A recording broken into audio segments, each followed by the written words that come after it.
Let's look at the sunrise here coming out of the canal where it's a bit wavy here actually. We're getting a little bit of an east-northeasterly wind which is providing a little bit of texture on the water, but otherwise a really nice sunrise with that seagull flying right in front of the camera. And we will continue to see the sun through at least the morning hours, but we should see some rain later on.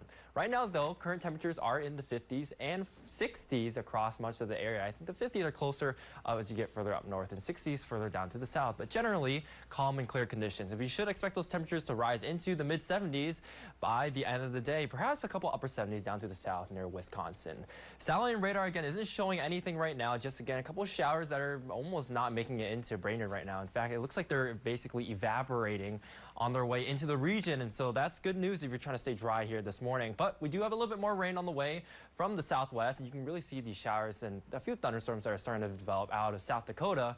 They also continue to move northeastward towards our region, providing some rain chances as we head later into the afternoon hours, and that's why we have about a 55% chance of rain here around somewhere in the late to mid-afternoon hours. And then after that, we see more rain chances thanks to a cold front that will be moving in later into tonight. So this might spark a few thunderstorms, especially out west towards north central Minnesota. And we could see a little bit of severe weather. Most likely, the most likely threat will be damaging hail. Now, ahead of that cold front, we're going to see our dew points really rise here, close to near 70 degrees on Friday. And Friday is also going to be hot. So what does that mean?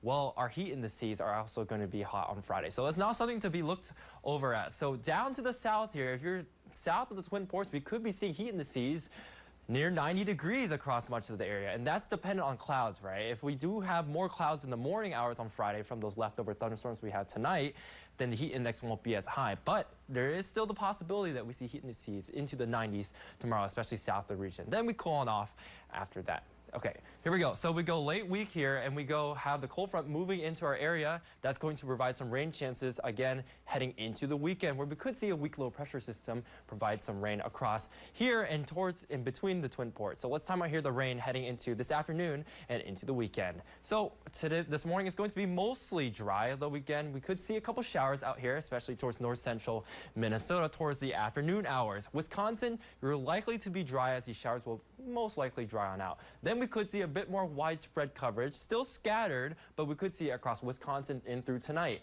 Then we see that third round of rain that could happen into the overnight hours into tomorrow morning. But then again, the storms should clear on out and we should see some clearing. And if the clouds don't clear out, then we won't get as warm down to the south. But if we do see those clouds, or if we don't see those clouds, then we'll get pretty warm and we'll see heat indices upward into the 90s down south of the lake. After that, that's going to provide some fuel for those thunderstorms and along that boundary, and that might spark a few showers and thunderstorms to our south into Saturday morning. So here's your 7-day forecast here. You got the chance of 80 into tomorrow with heat indices close to the 90-degree mark for some areas. Then we cool on way back into the 70s and perhaps 60s on Sunday and to Monday once that cold front begins to move through. So below average temperatures are in the forecast for the next work week.